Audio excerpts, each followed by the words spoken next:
Do you believe that when you attain enlightenment, you're done? Do you have beliefs about how perfect a spiritual person, teacher, or being needs to be? In this video, I'm going to help to debunk a lot of what I would call myths around these topics and help you to see that there is no ultimate spiritual perfection as a human being. This will help you to go easier on yourself if you're on a spiritual development path and release unrealistic expectations of people who are supposed to be enlightened, etc.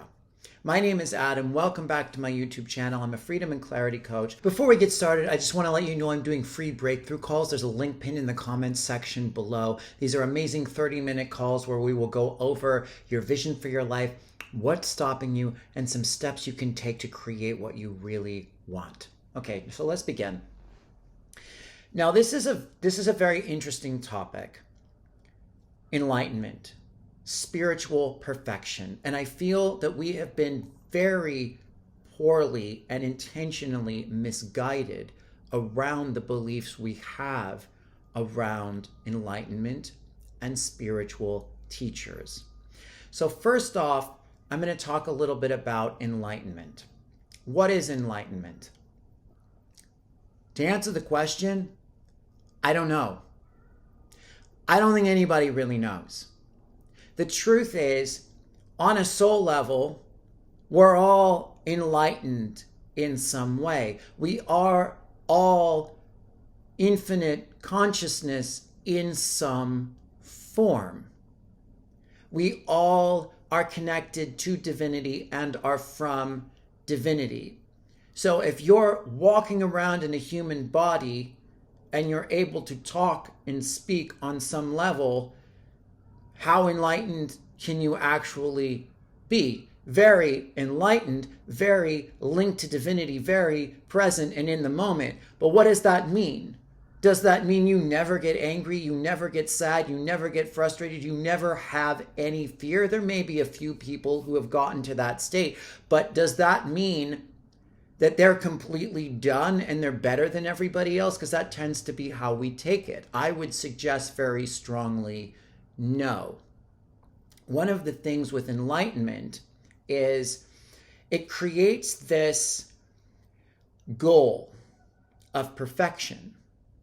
It creates this pedestal that we put teachers on in order to be absolutely perfect and compare ourselves to, and then we begin to feel less than.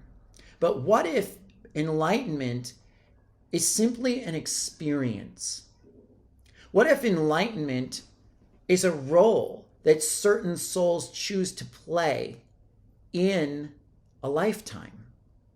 And it's not because they've gotten to the end and they're done, because there is no end and you're never done. I think there are maybe a few examples of people who've gotten to the point where they've sort of transcended the human experience, but I don't even know if that's true, because historically as a soul, and I've talked to a couple other people who know their past life histories, I know people who've gotten to the point where you can't really go any higher, and then you get thrown back down into the matrix, into struggle, poverty, misery, etc., because of the state of where the planet was at the time as we were all evolving. So what if it's like when you sign up to be a famous painter? What if it's when you sign up to be a mother of 7 children? What if enlightenment is just a role like that that the soul chooses?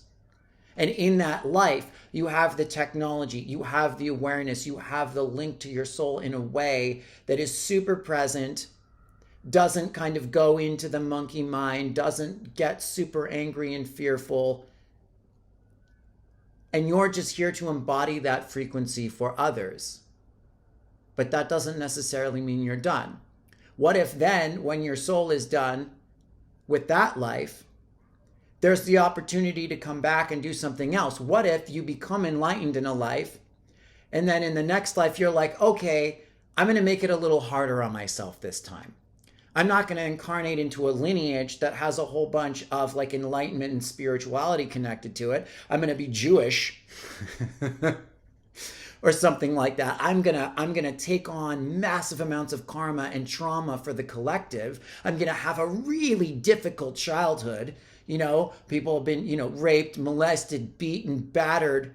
And from there, with all my ancestral trauma, all my childhood trauma, I'm going to see how close I can get to embodying cosmic consciousness. And maybe you choose to make it a little bit too hard.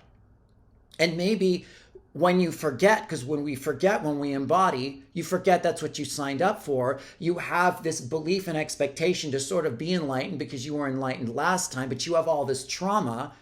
And you decide in the moment, I can't handle it. I'm going to get a little bit drunk.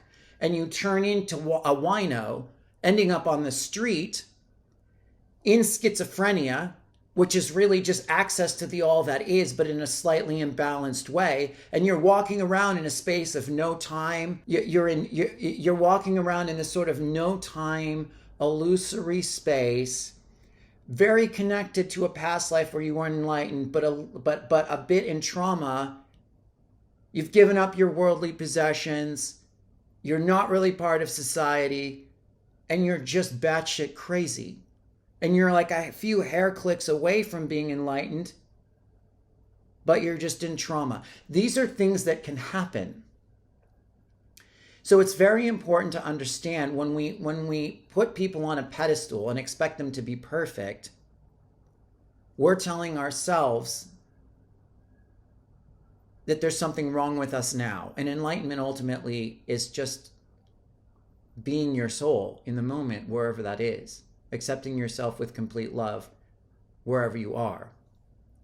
And the other thing I want to talk about quickly is related to this topic is the belief of like spiritual perfection and expecting spiritual teachers and spiritual leaders to be perfect and not have any issues. I have news for you. There may be some people out there like that. Most of the people that I've understood were somewhat enlightened. I think they're deeply flawed in many ways. I think a lot of the ones that pretend to be super enlightened are incredibly flawed. Some of them, run sex cults and histories of rape and children that they don't tell people about. And if they have children, they don't tell people about. There's nothing wrong with that, but they'll lie about it. It's like we tend to believe that at some point you don't have any emotional issues. But the thing is, part of being human is experiencing emotional issues. See, the soul comes to experience what it's like to have all these different emotions. It's an endless game of creation that goes on forever, and you make the choice to experience different things. Yes, you learn how to work with them. Yes, you can transcend them. Yes, you can get to the point where you transmute them and manage them and go into neutrality. Yes, you can. But you may have the intention to go deep into anger to learn about anger, or deep into fear to learn about fear. Way more so than the one that signed up to be enlightened. So it's not that you're less than. You might actually have a more advanced soul. You might have a way more advanced soul, and you took on a much harder job than just being hit with the beam of enlightenment and just being in this cosmic consciousness space all the time. So watch out for the expectation of people to be perfect, because it tends 98% of the time, the more someone acts like they have everything together, the more fucked up they are. Like I'll just use comedy as an example. I was a huge Bill Hicks fan.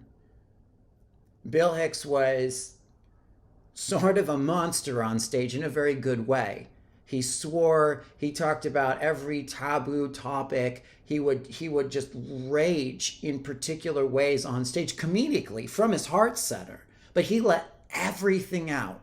There was nothing in him that he didn't expose or show on stage. It was pure authenticity. It was like the fire of the heart. Whatever he was feeling, he just let out. And in real life, he was reputed to be an incredibly kind, gentle, benevolent person.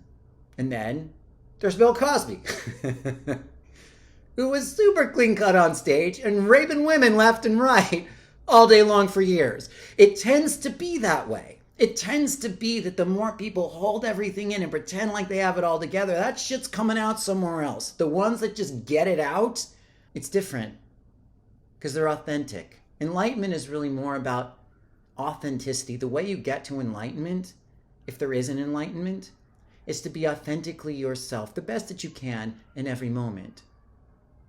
And accepting yourself when you're angry, accepting yourself when you're afraid, accepting yourself as a human. So many of us are incredibly advanced and completely fucked up at the same time. And the more you own that and accept that, that's when you heal. And that's how you help others heal. By being vulnerable, by being imperfect, by holding that sort of compassion for yourself. Because when you hold that compassion for yourself, people feel that. And then they feel accepted for themselves, and that's when they heal. We don't heal around the people that act like they're perfect and they have all the answers and studied humans and books, and we feel judged and condemned and criticized. We heal around the people who've been through a whole bunch of shit, their life's been a mess, and they've come through it and they're doing the best they can, because that we can aspire to do. Perfection is bullshit. Except that it's all perfect as it is. There's a lot more on this topic, but I just wanted to touch on those concepts. They've come up a bit for me personally, some of my clients recently. Please let me know if you have any questions, revolutions, revelations, breakthroughs. Please like and subscribe to the channel. Thank you so much. I look forward to next time. Bye-bye.